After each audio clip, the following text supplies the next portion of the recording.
¿Te interesa el mundo de las finanzas, el mercado bursátil, las acciones, bonos, entender cómo operan los gestores de fondos como Warren Buffett, Ray Dalio, Charlie Munger, todo este mundo de hedge funds o fondos de inversión? Entonces este video y este curso en general es para vos, ya que vamos a abarcar todo lo que es a la gestión de portafolios de inversión y cómo operar como un profesional en este ámbito. La idea en este video y en este curso es ver cómo se construyen las carteras de inversión, cómo optimizar en media y en varianza, es decir, cómo obtener retornos, cómo estructurar carteras de inversión, combinar activos, buscar la diversificación, entre otras cuestiones. Bueno, para ello acá tenemos un poco los temas que vamos a tratar en este curso. Va a estar separado por 4 unidades, donde este primer video va a ser la primera unidad. Acá vamos a ver un poco el tema de activos financieros, cuál es la diferencia entre un activo financiero y un activo de la economía real, los mercados financieros, la relación, como dije, entre el riesgo y el retorno, y algunos de los principios básicos, tanto matemáticos como financieros, a la hora de administrar portafolios y estructurarlos. Luego la idea sería ver toda la teoría moderna del portafolio, que empieza desde Markowitz, abarca lo que es Tobin y luego Sharpe. Luego en la unidad 3 vamos a ver el modelo de KPM, desarrollado principalmente por Sharpe, que sería el último de la teoría moderna del portafolio. También vamos a ver algunas críticas a estos modelos y alternativas para poder evaluar activos riesgosos. Y también vamos a ver modelos multifactoriales. Por último, la última unidad sería la de la gestión de carteras, es decir, poder entender el análisis y la evaluación del desempeño de un portfolio manager, así como la atribución al retorno que genera este mismo, y poder entender cómo es la práctica un poco de lo que sería ser un PM, que es un poco la idea de este curso. Poder entender cómo se gestiona un portafolio de inversión o cobrar comisiones en un futuro por la gestión de un fondo. Bueno, sin más que decir, vamos con la introducción de este video. Como dije al principio, vamos a tener una diferencia entre los que son los activos reales de la economía y los activos financieros, que vamos a ser los que en definitiva vamos a terminar analizando. En cuanto a los activos reales, sabemos que tenemos todos aquellos que generan valor en la economía, sea fábricas, autos, camiones, cualquier tipo de transporte, bienes raíces, casas, edificios, y mismo también tenemos lo que serían commodities como el petróleo, el oro, etc. Son activos reales que generan valor o son productivos en una economía. Y en contraposición vamos a tener los activos financieros, que van a ser los que vamos a terminar analizando nosotros, tales como el mercado de los bonos, efectivo, Bitcoin, criptomonedas, si se quiere también, o bien el mercado accionario. Cabe aclarar que los activos financieros, si bien parece ser que lo estoy diciendo como si fuesen algo aparte o que no tienen nada que ver con los activos reales, la realidad es que el valor de los activos financieros, de la mayoría de los activos financieros, va a depender o subyacer del valor de los activos reales. Es decir, cuando hablamos de las acciones, por ejemplo, estamos hablando de una parte de una empresa. Es decir, una acción equivale a una parte, una participación de lo que vale una empresa. O también, por ejemplo, tenemos instrumentos como los bonos, que van a ser emisión de deuda, ya sea pública o privada. En este caso, podría ser de una empresa. Entonces, si bien podríamos decir que un activo financiero es algo diferente, ¿no?, a un activo real, ya que tiene una cotización, se puede intercambiar en el mercado o va a ser algo independiente a un activo real, sí es verdad que el activo financiero, el valor del mismo, en la mayoría de los casos, digo en la mayoría porque no es en la totalidad como el Bitcoin, por ejemplo, pero en la mayoría de los casos el valor de un activo financiero va a depender de los activos reales de la economía. Ahora ya entendimos la diferencia entre un activo financiero y real. Ahora bien, ¿cómo calculamos el valor de un activo financiero?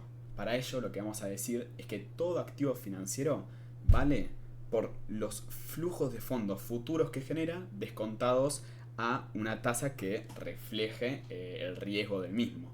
Es decir, vamos a tener una cantidad de flujos de fondo que genere el activo en cuestión a futuro y vamos a tener una tasa de descuento que va a reflejar tanto el riesgo, ¿no?, que estamos asumiendo por invertir en ese activo financiero, así como también el costo. Y es importante entender costo en el sentido económico. Recuerden que el costo es el costo de oportunidad que vamos a tener por invertir en ese activo financiero. Esto vamos a profundizarlo ahora a continuación, pero bueno, que se entienda que los flujos de fondo futuro que va a generar, por ejemplo, una empresa, van a ser descontados a valor presente, porque el principio básico de finanzas es que no es lo mismo un peso hoy que un peso mañana. Va a valer más un peso hoy. Entonces tenemos que tener alguna fórmula o alguna forma de calcular cuánto vale hoy ese peso que voy a cobrar mañana. Para eso se usa esta simple fórmula, bueno, que vemos acá en pantalla, que es que el precio o el valor de algo hoy vale por la sumatoria de todos los flujos futuros que va a generar esa empresa, por ejemplo, descontados, o sea, dividiéndolo por cada uno de los flujos, la tasa de descuento. Bueno, para entender un poquito más sobre los activos financieros, vamos a tener los mercados financieros, que van a ser donde se van a comerciar este tipo de activos. Por un lado vamos a tener el mercado de dinero y por otro el mercado de capitales. El mercado de dinero se caracteriza por ser de corto plazo, es decir que se van a comerciar más bien activos que tengan una liquidación o un pago en un corto periodo de tiempo. Por lo general se le dice corto plazo a menor a un año. Y acá vamos a encontrar lo que serían las letras del tesoro, por ejemplo, los depósitos bancarios, si yo hago un plazo fijo o tengo plata en el banco, entonces es parte del mercado de dinero. Y los money markets, que serían básicamente cuentas remuneradas. Todo esto se podría considerar que es de corto plazo, y por ser de corto plazo, entonces se considera también que es de bajo riesgo. Bueno, y en contrapartida vamos a tener el mercado de capitales, que van a ser activos que se negocian más a largo plazo. Mismo a veces no tienen un determinado vencimiento, como en el caso de las acciones, que yo lo compro hoy y eso puede durar para toda la vida. Pero bueno, también vamos a tener activos que sí tengan un vencimiento, como el caso de los bonos o los derivados. Y bueno, también vamos a encontrar fondos de inversión, entre otras cuestiones que van a ser también activos de mayor duración, pero también mayor riesgo, ¿no? Bueno, así como tenemos el mercado de dinero y el mercado de capitales, también hay otra separación en cuanto a los mercados, que va a ser el mercado primario y el mercado secundario. Se le va a decir mercado primario, dentro de los mercados financieros obviamente, estamos hablando de activos financieros siempre, a aquel lugar donde se negocien principalmente emisiones nuevas de activos financieros. Es decir, una IPO, que sería una oferta pública inicial, o alguna emisión de una obligación negociable. Es decir, va a ser donde se va a licitar un nuevo activo financiero, o se va a emitir un nuevo activo financiero. Y en contrapartida vamos a tener obviamente el mercado secundario, que a diferencia del mercado primario es que una vez que esos activos financieros que fueron emitidos en el mercado primario van a pasar a manos de los tenedores, es decir, de los ya sean accionistas o tenedores de bonos, personas que serían inversores, van a comprar esos títulos y van a negociarlo en el mercado secundario. Una vez que se licitó la obligación negociable, por ejemplo, y se compró, esa persona puede empezar a negociarla en el mercado secundario con otros accionistas, otros tenedores. Así que en definitiva la transacción se realizaría siempre entre terceros. No volvería a intervenir el emisor de las acciones o de la deuda del mercado primario. En el mercado secundario tenemos las bolsas de valores, como puede ser la bolsa de Nueva York, el Nasdaq, y también vamos a tener operaciones extrabursátiles, que serían básicamente sin que haya una intervención por una institución que centralice y garantice la operación, es decir, de un tercero a un tercero. Bueno, una vez comprendido los mercados y las diferencias, vamos con los conceptos básicos, que por ahí esto bueno, hubiese estado bueno verlo de entrada. Pero bueno, vamos a decir que hay 3 conceptos importantísimos a la hora de hablar de cualquier activo financiero, que va a ser el retorno, es decir, cuánto me rinde ese activo financiero. No sé si me rinde un 10%, un 20%, que bueno, siempre mientras más alto sea el retorno, mejor. Pero bueno, no podemos analizar únicamente el retorno, también hay que tener en cuenta el riesgo, ¿no? Que mientras más bajo sea, mejor. Ahora vamos a hablar sobre el riesgo y cómo es que lo medimos en finanzas, pero bueno, básicamente lo que vamos a buscar son activos que ofrezcan el mayor retorno posible para el menor riesgo que podamos asumir, ¿no? No importa nada más el retorno, sino que también es muy importante ese trade-off entre rentabilidad y riesgo. Es de esta forma que se va a generar lo que conocemos como el precio. El precio, en definitiva, sería algo que se lo da el mercado, es decir, cuando intercambiamos en el mercado secundario acciones, por ejemplo, se va a establecer un precio, pero ese precio va a estar dado por este trade-off que estoy diciendo entre retorno y riesgo. Empresas que tengan un alto potencial de retorno van a tener un precio más elevado en relación con otras empresas que tengan un retorno más bajo. Pero si el riesgo asumido por ese retorno alto es excesivo, entonces el precio va a tender a bajar. Entonces podemos ya establecer las relaciones entre riesgo y retorno en relación con el precio. Podemos decir entonces que entre el precio y el retorno hay una relación directa, ya que a mayor retorno, mayor precio va a tener esa acción o ese bono, mientras que el riesgo con el precio va a tener una relación inversa, donde a mayor riesgo, menor va a ser el precio que estoy dispuesto a pagar por ese activo. Bueno, vamos a tener distintos tipos de activos, pero vamos a hacer una clasificación general entre 2 tipos. El activo libre de riesgo y el activo riesgoso. El activo libre de riesgo lo que nos va a ofrecer es una rentabilidad o un retorno conocido. Es decir, tiene que ser un activo de renta fija obligatoriamente. No podemos tener un activo que no sepamos cuánto nos va a pagar. Tiene que ser conocido del minuto 0 al final cuánto es que vamos a obtener de rentabilidad. Por otro lado, tiene que ser un instrumento que no tenga probabilidad de default. Es decir, que sea improbable que no nos paguen esa rentabilidad que nos están prometiendo. Además, debe ser cupón cero, es decir, que ese activo que me den, que por ejemplo yo adquiero en el año 0 y me pagan en el año 1, no tiene que tener cupones intermedios, porque por lo general un bono, por ejemplo, entre que empieza y amortiza, tiene varios cupones en el medio. Bueno, el activo libre de riesgo se dice que es cupón cero, es decir, que yo lo adquiero en el momento 0 y me pagan la totalidad del capital más los intereses en el momento 1. Esto se hace para que no haya riesgo de reinversión. ¿Por qué?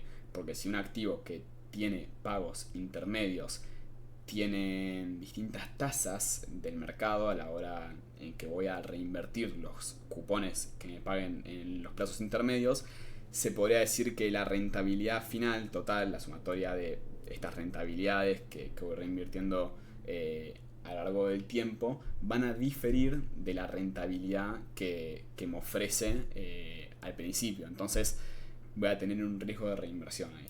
Y por último, el inversor tiene que mantener la estrategia o el activo a finish, es decir, hasta vencimiento. Esto se hace para evitar que haya riesgo de precio, ya que si bien la rentabilidad que me van a ofrecer prometida va a ser segura y sin default y va a ser cupón cero, la realidad es que en el mercado el valor de un activo libre de riesgo varía todos los días, ya que las tasas de interés varían todos los días. Entonces, para que no haya riesgo de que un inversor entre a 100 pesos y salga a 90 pesos porque perdió ya que aumentaron las tasas de interés, entonces el inversor tiene que mantener esa inversión desde que la adquiere hasta que finaliza ese activo. Bueno, todo esto suena muy lindo y la verdad es que vos por ahí podés decir que esto no existe, no existe ningún activo que sea libre de riesgo. Técnicamente es verdad, porque no hay nada libre de riesgo, pero nosotros en finanzas asumimos que el bono del tesoro americano es el activo libre de riesgo. Es el bono del tesoro a 10 años. Y este bono es muy importante para toda la economía mundial, ya que va a ser el costo de oportunidad de referencia a la hora de adquirir otros activos. ¿A qué me refiero con esto? Si yo tengo este activo que yo sé que me van a pagar la rentabilidad que me ofrecen y estoy 100% seguro de que me lo van a pagar, no voy a tener default, los pagos son conocidos, bueno, todas estas cuestiones que dijimos recién, entonces va a ser el mínimo que le voy a exigir a cualquier activo que tenga riesgo. ¿Por qué elegiría, si el activo libre de riesgo me paga un 5%, por qué elegiría otro activo que me pague un 4% o un 5%? Voy a exigirle que como mínimo me rinda más que el activo libre de riesgo. Acá podemos ver cómo se ve la curva de rentabilidad de el activo libre de riesgo. Esto se lo conoce como curva de rendimiento, donde a medida que va pasando el término, o sea, la maturity, el vencimiento de ese activo, va aumentando la rentabilidad. Y esto tiene todo el sentido del mundo. Yo, si bien no voy a tener riesgo, mientras más tiempo te preste la plata, entonces más deberías pagarme por ese préstamo. Esto se lo conoce como una curva normal. Puede pasar en mercados, en contextos macroeconómicos y expectativas del mercado, que esta curva tenga más bien una pendiente negativa o mismo esté aplanada. Pero bueno, en este caso vamos a quedarnos con el caso más normal y que pasa en el 90% de los casos en la economía, que es una curva de tipos normal, ¿no? Luego vamos a tener los activos riesgosos, que como dije, como mínimo tienen que rendir lo que rinde el activo libre de riesgo. No es una ley, no está garantizado, pero es lo que le vamos a exigir nosotros como inversores a ese activo. Vamos a tener, a diferencia del libre de riesgo, el mismo nombre te lo dice, pero vamos a tener riesgo. Es decir que para obtener mayor rentabilidad, sí o sí, inherentemente tenemos que asumir mayor riesgo, ¿no? Y ahora viene la parte de, bueno, ¿qué es el riesgo? Nosotros vamos a entender riesgo como volatilidad, es decir, variación en el precio del activo que estamos adquiriendo.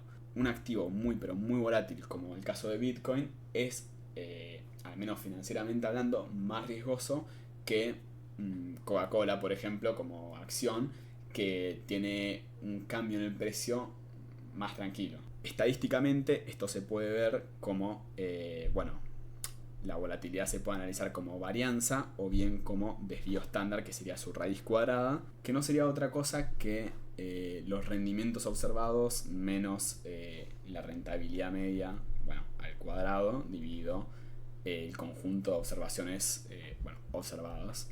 Que básicamente lo que indica es qué tan disperso es el rendimiento de esa acción o ese bono con respecto a la media de rendimientos que genera.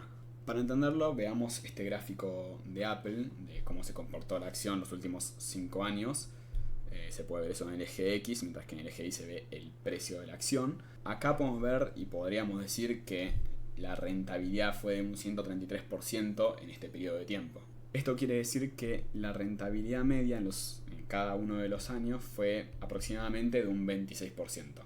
Esto ya lo deben saber o lo pueden intuir viendo el gráfico, pero que la rentabilidad media sea un 26% no quiere decir que cada año se haya ganado un 26%. Van a haber años que sean positivos, van a haber años que sean negativos, años más cerca del promedio, por ahí años donde haya volatilidad mismo dentro de ese año, o años que sean excepcionalmente altos. Pero bueno, en promedio vamos a obtener esa rentabilidad del 26% anual. Lo que vamos a medir con el desvío es qué tanto se aleja la rentabilidad observada de lo que dice que es la media. Es decir, si es más alto que el 26%, ¿qué tanto más alto es? Si es más bajo, ¿qué tanto más bajo es? En definitiva, sería qué tan volátil es este activo financiero.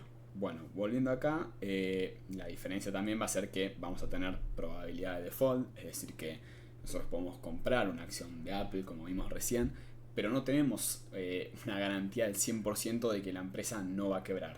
La acción puede variar, puede subir, puede bajar, pero puede irse a cero si el día de mañana la empresa quiebra, así que nadie nos garantiza eso. La diferencia con el activo libre de riesgo va a ser que para que el activo libre de riesgo defaultee, el gobierno de Estados Unidos debería quebrar. Y eso es algo que empíricamente es imposible y se asume que va a ser algo que nunca va a pasar. Bueno, y también vamos a tener lo que es riesgo de precio, ya que nosotros podemos entrar en una posición a 100 pesos y el día de mañana, como puede subir o bajar, ya que hay volatilidad, podemos potencialmente salir de esa operación con una pérdida. Eso es lo que se conoce como riesgo de precio.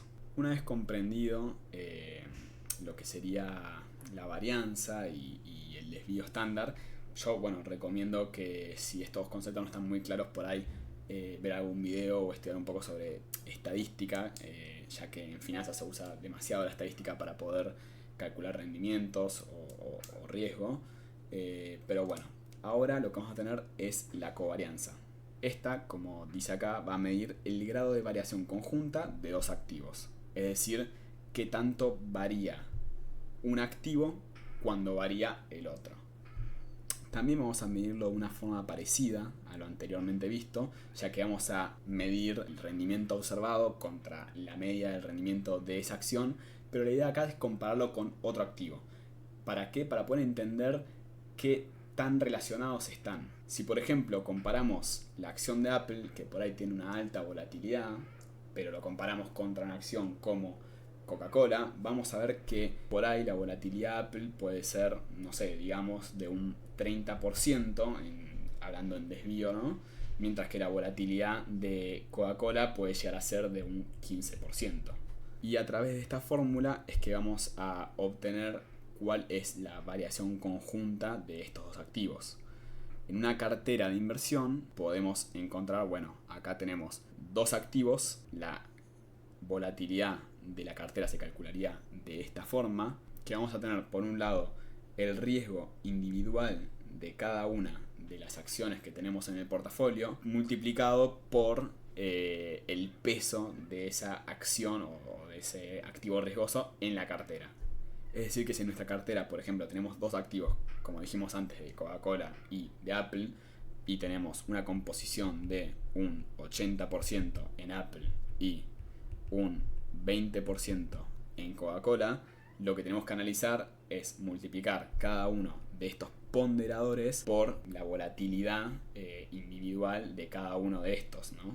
Y sumarlos. Esto es la parte del riesgo individual que tiene una cartera de inversión, que va a ser el riesgo individual de cada acción que componga esa cartera. Eso es algo lógico. Pero también es importante cómo covarían estas acciones. Se va a decir que mientras menos relacionados esté un activo del otro, mejor va a ser para la diversificación, ya que por ahí cuando Apple tenga un mal año y tenga un bajo rendimiento, por ahí se ve compensado por el rendimiento que obtiene Coca-Cola y viceversa. Para ello lo que vamos a hacer es medirlo de esta forma. Vamos a multiplicar 2 por la covarianza entre ambos, que lo calculamos anteriormente, y multiplicar por cada uno de los ponderadores. Acá abajo podemos ver lo que sería la matriz de varianza y covarianza, que vamos a tener una diagonal principal que va a verse las varianzas individuales, es decir, el riesgo individual de cada una de las acciones que están en el portafolio, y por otro lado, a los costados vamos a tener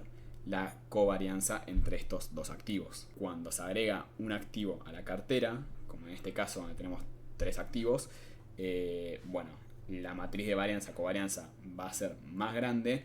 También vamos a tener la diagonal principal, la varianza de cada uno de los activos, el 1, el 2 y el 3.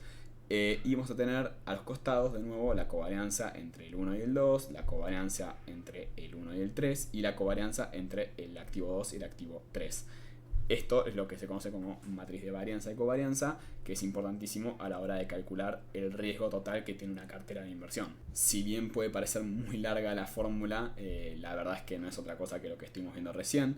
Se va a sumar cada uno de los riesgos del activo individual en cuestión, es decir, el peso del activo 1 por la volatilidad del activo 1, el peso del activo 2 por la volatilidad del activo 2, el peso del activo 3 por la volatilidad del activo 3, y así se siguen sumando también más activos a la cartera, y se va a multiplicar de nuevo 2 por la covarianza del activo 1 y 2 y sus respectivas ponderaciones, y se va a ir sumando la misma fórmula de 2 por la covarianza por los pesos del activo 1 y 3, 2 y 3. Entonces, visto eso, se puede ver que pueden haber n cantidad de activos dentro de una cartera de inversión. Si analizamos, por ejemplo, el S&P 500, bueno, ya el nombre te lo indica, pero es un índice que dentro tiene 500 acciones, ¿no? Entonces, se vería algo así la matriz de varianza-covarianza, donde tenés la diagonal principal de nuevo con todos los activos riesgosos individuales y también todas las covarianzas que hay entre los activos. El cálculo de la cantidad de varianzas y covarianzas que vamos a tener va a ser que la cantidad de varianzas va a ser igual a la cantidad de activos y la cantidad de covarianzas va a ser la cantidad de activos por la cantidad de activos menos 1. Como podemos ver, se comprueba este cálculo acá, ya que tenemos dos activos, 2 por 2 menos 1, es decir, que vamos a tener dos covarianzas. Acá vamos a tener 3 activos, es decir, 3 por 3 menos 1, que es 2, 3 por 2 va a ser 6 covarianzas, bueno, y así sucesivamente hasta conformar una cartera con muchos activos. Hay una norma que dice que a medida que se agregan más activos a la cartera, pierde peso el riesgo individual de cada activo y cobra más importancia el grado de variación conjunta. Es decir que al principio, si tenemos una cartera de 2, 3 acciones, 4 acciones, es importante la volatilidad que tiene cada acción individual. Pero a medida que vas agregando más carteras, no es tan importante la volatilidad individual, sino que va a ser más importante cómo covarían cada uno de estos activos. Vamos a ir con un ejemplo ahora, así se entiende bien.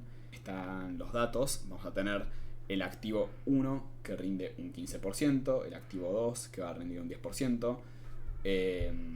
Bueno, el activo 1 va a tener un desvío del 25%, el activo 2 uno de 20%. Es decir, que ya de entrada podemos ver esta relación de riesgo-retorno que hablamos al principio, ¿no?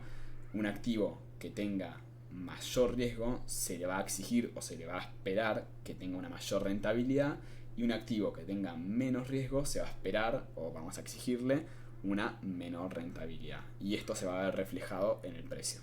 Vamos a conformar una cartera que esté compuesta por un 40% del activo 1 y un 60% del activo 2. La covarianza entre estos activos es de 0,004. Si bien no te dice nada este número, ya que no tiene una unidad de medida como puede ser el desvío estándar que se mide en porcentaje, es importante para el cálculo, como vimos anteriormente. Y mientras más bajo sea la covarianza o incluso negativa, entonces mejor va a ser para la diversificación en la cartera. Bueno, entonces decimos que el retorno del portafolio, y esta rayita que se le pone arriba es porque es el retorno esperado, o la media también conocida, va a ser igual a la ponderación del activo 1 por el retorno esperado del activo 1, es decir, el 40% que va a pesar el activo 1 por el 15% que es lo que va a rendir el activo 1, más el 60% que es lo que va a pesar el activo 2 por el 10% que va a rendir el activo 2. Esto nos va a dar una rentabilidad media o esperada de un 12%. Como ven, tiene sentido que la rentabilidad va a estar entre el 15 y el 10% y va a terminar importando la composición de la cartera, es decir, que va a tirar más para un lado o para el otro en función del peso de cada uno de los activos. Y como vimos anteriormente, para calcular la volatilidad de la cartera, vamos a multiplicar por un lado el peso por la volatilidad de cada uno de los activos individuales, este sería el activo 1, este activo 2, y después sumarle la covarianza por 2 y cada una de las ponderaciones de los activos que conforman la cartera. Es decir, un 40% al cuadrado por un 25% al cuadrado más 60% al cuadrado por un 20% al cuadrado más 2 por la covarianza por los pesos individuales de cada uno de los activos. Esto me da 0,02632. que, bueno, es un valor que no tiene significado o interpretación por sí sola. Entonces para eso lo que vamos a hacer es calcular su desvío. Que como dijimos antes, el desvío sería la raíz cuadrada de la volatilidad. Esto nos da 16,22%. Bueno, entonces, como dijimos antes, se puede ver que a diferencia de la rentabilidad, el desvío de la cartera va a terminar siendo menor que el desvío individual de los activos que la conforman. Y esto se debe precisamente a la diversificación. Es decir, que mientras más activos meto en una cartera, menor va a ser ese riesgo. Eso es algo que podemos ver a través del coeficiente de correlación de Pearson, que es bueno, básicamente una estandarización o una medida para poder medir esta covarianza, esta relación que hay entre dos activos, pero lo estandariza para medir cuánto es que varían estos retornos y también la dirección en que varían. Se calcula dividiendo la covarianza por cada uno de los desvíos individuales de esos activos que estamos analizando. Si es de 1,2, lo que quiere decir es que cuando un activo, por ejemplo, sube un 10%, el otro activo sube un 12%. Vamos a tener tres situaciones dentro de la correlación, que va a ser una correlación mayor a 0, como es el caso del 1,2, una correlación igual a 0 y una correlación menor a 0. Lo que vamos a buscar, como en el caso de la covarianza, es una correlación negativa idealmente o cercana a 0.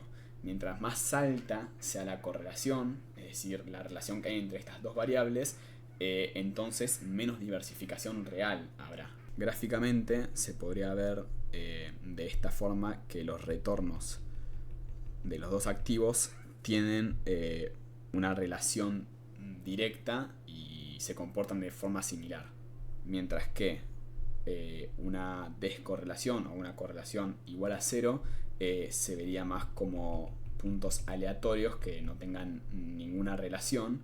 Esto sería una línea recta, mientras que por último una correlación negativa lo que va a mostrar es retornos inversos, es decir, que cuando un activo sube el otro baja. Como dijimos antes, la diversificación se va a dar cuando agreguemos más activos en la cartera. A medida que vamos agregando más y más y más activos, va bajando el riesgo de la cartera. Sin embargo, como dije recién, los activos que agreguemos no tiene que ser agregar activos por agregar, sino que tienen que estar descorrelacionados o una correlación negativa. Esto es lo que va a generar la real diversificación. Pero la diversificación tiene un límite. Vamos a separar entre dos tipos de riesgos, que va a ser el riesgo diversificable o no sistemático, que va a ser el riesgo que podemos eliminar mediante la diversificación. Es decir, podemos eliminar este riesgo agregando más y más y más activos. Podemos estar, si bien vamos a deteriorar la rentabilidad, porque esa es la relación inversa entre riesgo y rentabilidad, lo que vamos a hacer es asegurarnos de un riesgo mínimo agregando más y más y más activos a la cartera. Pero hay un riesgo mínimo que es el riesgo no diversificable o sistemático, que es uno que no podemos eliminar a través de la diversificación. De hecho, no podemos eliminar directamente con activos riesgosos. Para poder eliminar o reducir este riesgo sistemático, la única forma sería incorporar a la cartera de inversión el activo libre de riesgo. Bueno, y por último vamos a ver un ejemplo de diversificación donde vamos a tener dos portafolios. El portafolio A va a estar compuesto un 80-20 por los activos que vimos anteriormente, y el otro portafolio va a estar compuesto un 50-50. Acá la idea es analizar cómo afecta a la rentabilidad del portafolio y cómo afecta a el desvío del portafolio.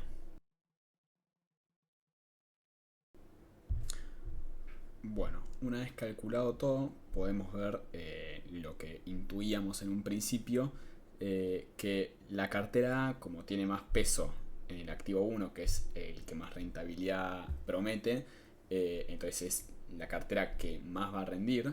Sin embargo, esta mayor ponderación o este mayor riesgo asumido tanto por la volatilidad del activo A como por la poca diversificación de la cartera, va a hacer que el riesgo asumido sea mayor que el de la cartera B.